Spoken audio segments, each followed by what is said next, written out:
देश के बजट को देखा है। अभी हम लोग खुद इसका आकलन करेंगे।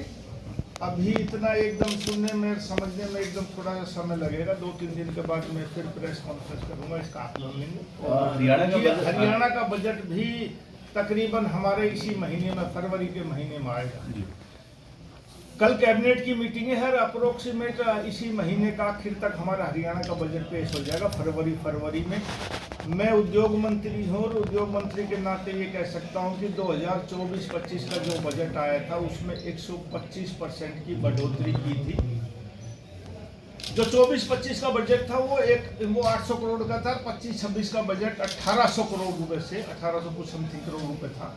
माननीय मुख्यमंत्री नायब सैनी जी ने बहुत उद्योगों को प्रोत्साहन दिया। आने वाले बजट में भी, क्योंकि विकसित राष्ट्र बनाने का मोदी जी का सपना है कि 100 साल जब भारत की आज़ादी हो जाए तो भारत विकसित राष्ट्र में शामिल हो।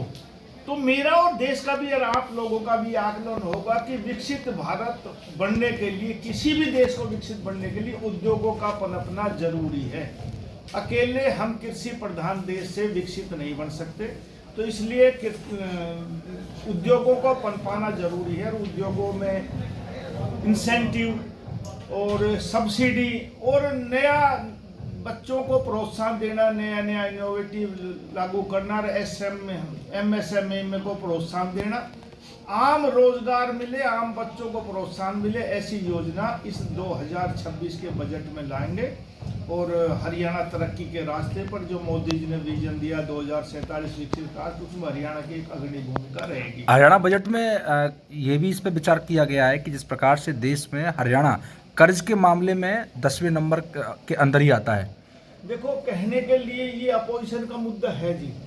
आप कभी भी देख लो, सामाजिक जीवन में, प्रदेश स्तरीय जीवन पर, राष्ट्रीय स्तरीय जीवन पर देख लो आप, कर्ज भी उसको मिलता है जिसकी साख होती है कहीं भी। तो ये कहने की बात है हम उतना कर्ज नहीं ले पा रहे जितना हम ले सकते, इससे भी ज्यादा हम कर्ज ले सकते हैं। लेकिन हरियाणा की GDP, हरियाणा की प्रति व्यक्ति आय आज भी और प्रदेशों से बहुत अच्छी है।